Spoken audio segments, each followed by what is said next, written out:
ഈ ഡാറ്റ എങ്ങനെയാണ് വരുന്നതെങ്കിൽ നമുക്ക് ഇതിൽ താഴെ ഇൻസിഡൻറ്റ് ഫയർ റിപ്പോർട്ട് ഡാറ്റ എന്നുള്ളൊരു കോളം വരും. ഈ ഡാറ്റ എന്നുള്ള ഈ ഫോൾഡറിൽ എടുത്തിട്ട് ഇതാണ് നിങ്ങൾക്ക് എഡിറ്റ് ചെയ്യേണ്ട ഒരു ഭാഗം. ഇവിടെ ഇപ്പോൾ നമുക്കറിയാം ഈ പച്ച കളറിൽ കൊടുത്തിട്ടുള്ള സാധനം മാത്രമാണ് നിങ്ങൾ എന്ത് ചെയ്യേണ്ടത്, ആഡ് ചെയ്യേണ്ടത്, നിങ്ങളുടെ സ്റ്റേഷൻ്റെ ഡാറ്റ. ഫോർ എക്സാമ്പിൾ ആദ്യം തന്നെ ഈ നീല കളർ ഇവിടെ എല്ലാം എഴുതുക. നിങ്ങളുടെ STO, ASTO, SFRO, FROD, FRO, HG എല്ലാവരും നമ്പേഴ്സും ഇവിടെ എഴുതുക. എല്ലാവരും റാങ്ക് എഴുതുക, പേരെഴുതുക, നമ്പർ എഴുതുക. അത് കഴിഞ്ഞ് ഇത് കോപ്പി ചെയ്തിട്ട് ഇവിടുത്തെ ഈ ഫോർമാറ്റ് റാങ്ക്സ് ഉണ്ടാ, ഇതാണ് നമുക്ക് അവിടെ ഞെക്കുമ്പോൾ കിട്ടുന്നത്. അപ്പോൾ ഈ ഒരു റാങ്ക് ഫോർ എക്സാമ്പിൾ നമ്മൾ ഫയർ റിപ്പോർട്ടിൽ നമ്മളിവിടെ ഇവിടെ ഉണ്ടോ റാങ്ക് എന്ന് കൊടുക്കുമ്പോൾ നമുക്ക് എല്ലാ റാങ്ക്സും കിട്ടുന്നത് അവിടെ നിന്നാണ്. അവിടെയാണ് നമ്മൾ റാങ്ക്സ് അപ്ലോഡ് ചെയ്യേണ്ടത്. ഓക്കെ. പിന്നെ ഡാറ്റയിൽ ഇവിടെ നോക്കുക STO ശ്രീ രാജേന്ദ്രൻ. അപ്പോൾ നമ്മൾ ഇതേ ഫോർമാറ്റിൽ നിങ്ങളെന്ത് ചെയ്യുക, ഇപ്പോൾ ഇവിടെ ഒരു STOനെ ആഡ് ചെയ്യണമെങ്കിൽ ജസ്റ്റ് ഇത് ക്ലിക്ക് ചെയ്തിട്ട് നേരെ പിടിച്ച് താഴത്തേക്ക് വലിച്ചാൽ മതി. അല്ലേ, ഇത് ചേഞ്ചിനെ Ctrl+Z അടിച്ചാൽ അൺഡു ആവും. ഓക്കെ. ഇപ്പോൾ എന്താ ചെയ്യണം വെച്ചാൽ റാങ്ക് ആരാണോ ഓഫീസർ അതിനുള്ള പേര്, അപ്പോൾ അങ്ങനെ കൊടുക്കണം. എന്താ വെച്ചാൽ അതേ ഫോർമാറ്റിലാണ് നമുക്ക് അവിടെ വരേണ്ടത്. അതുകൊണ്ടാണ് ഈ ഫോർമാറ്റിൽ തന്നെ എഴുതാൻ പറയുന്നത്. അത് കഴിഞ്ഞിട്ട് ഇപ്പോൾ നമ്മൾ പുതിയ ഒരാളുടെ പേര് ചേർക്കുകയാണെങ്കിൽ ജസ്റ്റ് എന്ത് ചെയ്യുക, ഇതിൽ ക്ലിക്ക് ചെയ്തിട്ട് മൗസ് ഇവിടെ കൊണ്ടുവന്ന് വെച്ചാൽ ഈ പ്ലസ് ചിഹ്നം വരും. 2 ചിഹ്നങ്ങൾ ഇവിടെ വരും. ഒന്ന് പ്ലസ് ചിഹ്നം വരും, പിന്നെ ഒന്ന് ഇങ്ങനത്തെ ചിഹ്നം. ഇങ്ങനത്തെ ചിഹ്നമല്ല വരേണ്ടത്, ഈ പ്ലസ് ചിഹ്നമാണ് വരേണ്ടത്. ഈ പ്ലസ് ചിഹ്നം വന്നു കഴിഞ്ഞാൽ, ചെറിയ പ്ലസ് ചിഹ്നം വന്നു കഴിഞ്ഞിട്ട് വലിച്ചാൽ അതേ ആ സെല്ല് കോപ്പി ആയിട്ട് താഴ്ത്തി വരും. ഇനി ഇവിടെ ആരുടെ പേരാണോ ആ പേര് നമ്മൾ അതേപോലെ ശ്രീ വരെ ഡിലീറ്റ് ചെയ്തിട്ട് ആ പേര് നമ്മൾ എവിടെ കൊടുക്കും, മംഗ്ലീഷ് ഇവിടെ കൊടുത്ത് എൻ്റെ ഇത് ആളുടെ പേരെന്താണ് എന്ന് പറഞ്ഞാൽ സതീഷ് കുമാർ കലാസ്. ഇനി ഇത് കോപ്പി ചെയ്ത്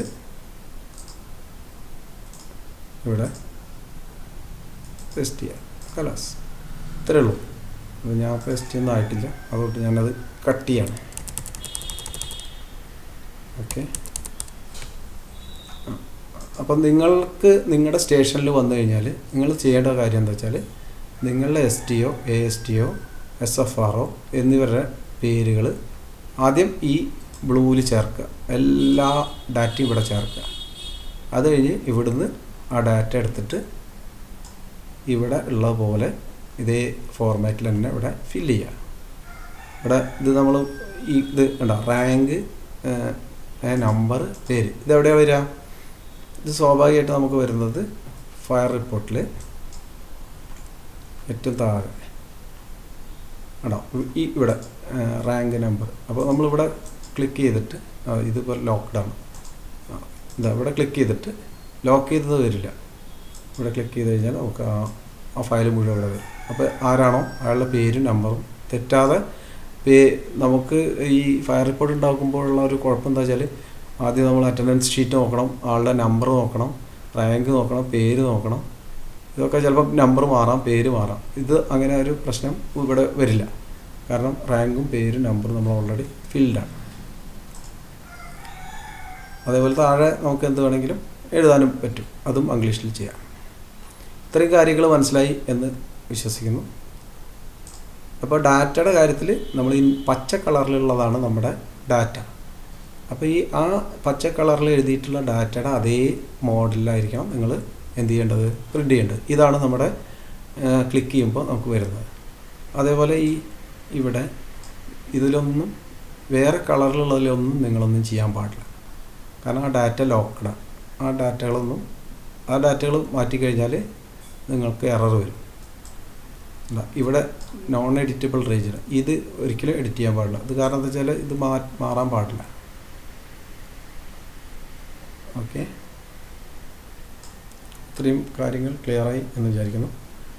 പ്രത്യേകിച്ചും SFRമാർക്കാണ് വളരെ എളുപ്പത്തിൽ നമുക്ക് ഈ ഫയർ റിപ്പോർട്ടുകളൊക്കെ ഉണ്ടാക്കാൻ എളുപ്പം. കാരണം എന്താ വെച്ചാൽ അല്ലെങ്കിൽ 3 കോപ്പിയൊക്കെ എഴുതി ഉണ്ടാക്കുക എന്ന് പറഞ്ഞു കഴിഞ്ഞാൽ അതും ഈ കാലഘട്ടത്തിൽ നമ്മൾ കമ്പ്യൂട്ടറൈസ്ഡ് യുഗത്തിൽ എഴുതി ഉണ്ടാക്കൽ വളരെ ഒരു സംഭവമാണ്, കുറേ ടൈം കൺസ്യൂമിങ് ആണ്. അപ്പോൾ നമുക്ക് ഇതൊരു ബ്ലാങ്ക് ഫോമാണ് ആണെങ്കിൽ ബ്ലാങ്കിൽ ഇട്ട് കഴിഞ്ഞാൽ ബ്ലാങ്കായിട്ട് നമുക്ക് കിട്ടും. ഇത്രയും കാര്യങ്ങൾ ഇതിൽ മനസ്സിലായെന്ന് വിശ്വസിക്കുന്നു. അടുത്തത് നമുക്ക് വേണ്ടത് ഈ കോൾ റിപ്പോർട്ട്സാണ്. ഈ കോൾ റിപ്പോർട്ട്സിൻ്റെ പ്രത്യേകത എന്താ വെച്ചാൽ നമ്മൾ ചെയ്തിട്ടുള്ള കോൾസിൻ്റെ ഡീറ്റെയിൽസ് നമ്മളിവിടെ കൊടുക്കും. ഫോർ എക്സാമ്പിൾ ഡേറ്റ്, ഇങ്ങനെ ഡേറ്റ് ഇതിപ്പോൾ ഞാൻ ഫില്ല് ചെയ്തില്ല, ജസ്റ്റ് ഈ ഇതിൻ്റെ വർക്കിങ്ങിന് വേണ്ടിയിട്ട് മാത്രം ഒരു സാമ്പിൾ ഫില്ല് ചെയ്താണ്. അപ്പോൾ ഇവിടെ നമ്മൾ കൊടുത്തു കഴിഞ്ഞാൽ ഇവിടെ പ്രത്യേകം ശ്രദ്ധിക്കേണ്ടത് നമ്മൾ ഡേറ്റ് ഏതാണോ ടൈപ്പ്, IC ആണെങ്കിൽ IC, FC ആണെങ്കിൽ FC ഇതിടുക. കോൾ നമ്പർ എത്ര ഇൻസിഡൻറ്റ് കോളാണെങ്കിൽ 1 എഴുതുക, അല്ലെങ്കിൽ ഫയർ കോളിലാണെങ്കിൽ ആ കോളത്തിൽ 1 എഴുതുക. 2 ആണെങ്കിൽ 2 കോൾസ് ഉണ്ടെങ്കിൽ എന്നാലും ഓരോ കോൾസ് നമ്മൾ ഒരേ ദിവസം തന്നെയാണെങ്കിലും നമ്മൾ നമ്പർ മാറി മാറിയിട്ടല്ലേ വരും. അപ്പോൾ എനിവേ നമുക്ക് ഈ കോൾസ് ഇവിടെ ഇൻസിഡൻറ്റ് കോള്, ഫയർ കോള്, അതേപോലെ അസിസ്റ്റൻറ്റ് കോള്, വാട്ടർ റെസ്ക്യൂ, അതിൽ ഹ്യൂമൻസിനെ രക്ഷിച്ചിട്ടുണ്ട്, എസ്റ്റിമേറ്റഡ് കോസ്റ്റ്. അപ്പോൾ ഈ ഇതിൽ നമ്മൾ ഫില്ല് ചെയ്യേണ്ടത് എന്താ വെച്ചാൽ ആ ഇത് ചെയ്യുമ്പോൾ ഡേറ്റ് ഏത് ടൈപ്പാണ്, ഫയർ കോളാണോ, ഇൻസിഡൻറ്റ് കോളാണോ, അസിസ്റ്റൻറ്റ് കോളാണോ ഏതാണെന്ന് വെച്ചാൽ അതിൻ്റെ കോഡ് ഇടുക. അതായത് IC ഇവിടെ ഉണ്ടല്ലോ, FC, IC ഉണ്ടോ, FC fire call, IC incident call, water rescue call, SC എന്ന് പറഞ്ഞാൽ അസിസ്റ്റൻറ്റ് കോൾ,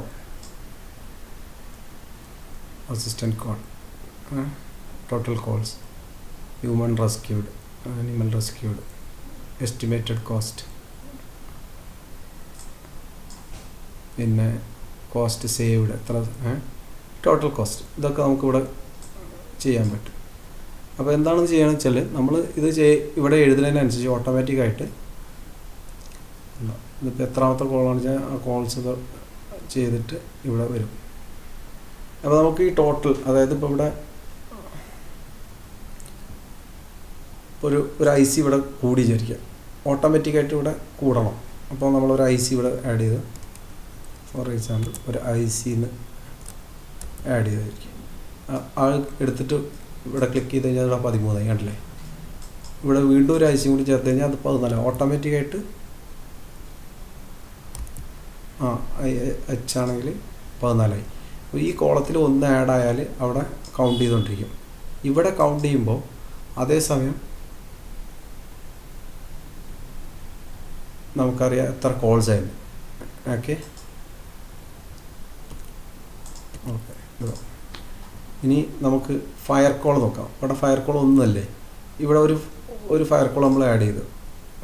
ഒരു ഫയർ കോൾ നമ്മൾ ഇവിടെ ആഡ് ചെയ്ത് കഴിഞ്ഞാൽ ഇവിടെ 2 ആയി. അതേസമയം ഈ ഫയർ കോൾ 2 എന്ന് ഇവിടെ കാണിക്കുമ്പോൾ ഇവിടെയും 2 കാണിക്കും. ഇനി ഇവിടെ ഒന്നും കൂടി ഇട്ടു കഴിഞ്ഞാൽ ഇവിടെ 3 ആയി, ഇവിടെ 3 ആവും. അപ്പോൾ ഇത് ഓട്ടോമാറ്റിക്കലി ഈ ഡാഷ്ബോർഡിൽ വന്നുകൊണ്ടേയിരിക്കും. നമ്മളിവിടെ ആഡ് ചെയ്യുന്നതിനനുസരിച്ച് എത്ര ഫയർ കോൾ, എത്ര ഇൻസിഡൻറ്റ് കോൾ, എത്ര വാട്ടർ റെസ്ക്യൂ എല്ലാം ഇവിടെ വന്നുകൊണ്ടിരിക്കും. ഇനി ഇതിപ്പോൾ 89 മുതൽ 90 ഇവിടെ എത്തിച്ചിരിക്കുക. ഇവിടെ എത്തിക്കഴിഞ്ഞാൽ ഇവരെന്ത് ചെയ്യും, നമുക്ക് അടുത്ത അപ്പം എന്ത് ചെയ്യാം, ഇവിടെ ഞാൻ പറഞ്ഞ പോലെ തന്നെ ഒരു കോളം ആഡ് ചെയ്യാം. ഇതിൻ്റെ ഇങ്ങനെ താഴത്ത് കോളം ആഡ് ചെയ്യരുത്, കാരണം ഇവിടെ വരെ നമ്മൾ ഒരു ഫോർമുല കൊടുത്ത് വെച്ചിരിക്കുകയാണ്. അപ്പോൾ ഇതിൻ്റെ ഉള്ളിൽ നമ്മൾ എന്ത് ചെയ്താലും അത് മാത്രമേ ഇവിടെ റിഫ്ലക്റ്റ് ചെയ്യൂ. അപ്പോൾ നമുക്ക് എന്തെങ്കിലും ഒരു കോളം ബാക്കി ഉണ്ടെങ്കിൽ ഇവിടെ ഇൻസർട്ട് കൊടുക്കുക. ഇതിലിപ്പോൾ നമ്മൾ 1 എഴുതി കഴിഞ്ഞാൽ അത് വരിക ചെയ്യും. 1 വന്നു കഴിഞ്ഞാൽ ഇവിടെ 4 ആയി, അതേസമയം ഇവിടെ 4 ആയി. ഓക്കെ, ഈ സംഭവം ക്ലിയർ ആയെന്ന് വെച്ചാൽ. അപ്പോൾ എന്താണെന്ന് വെച്ചാൽ നമുക്ക് ഒറ്റ നോട്ടത്തിൽ തന്നെ ഈ ഡാഷ്ബോർഡ് നോക്കിക്കഴിഞ്ഞാൽ എത്ര ഫയർ കോൾ, എത്ര ഇൻസിഡൻറ്റ് കോൾ, എത്ര water rescue, assistant call, total calls എന്ന് പറഞ്ഞു കഴിഞ്ഞാൽ ഇവിടെ ഇത് മുഴുവൻ ആഡ് ചെയ്യുക. അപ്പോൾ 4, 15, 17, 6, 23 ടോട്ടൽ കോൾസ് ഇവിടെ. അതേപോലെ നമ്മളിവിടെ ഹ്യൂമൻസ് റെസ്ക്യൂ ചെയ്തിട്ടുണ്ടെങ്കിൽ, ഫോർ എക്സാമ്പിൾ ഒരു ഹ്യൂമണിനെ റെസ്ക്യൂ ചെയ്തു, ഇവിടെ 2 ആയി, അതേപോലെ ഇവിടെ 2 ആയി. നമ്മൾ കൊടുക്കുന്ന സാധനങ്ങളെല്ലാം ബോൾഡാക്കണം. അതിൻ്റെ ഗുണം എന്താണെന്ന് വെച്ചാൽ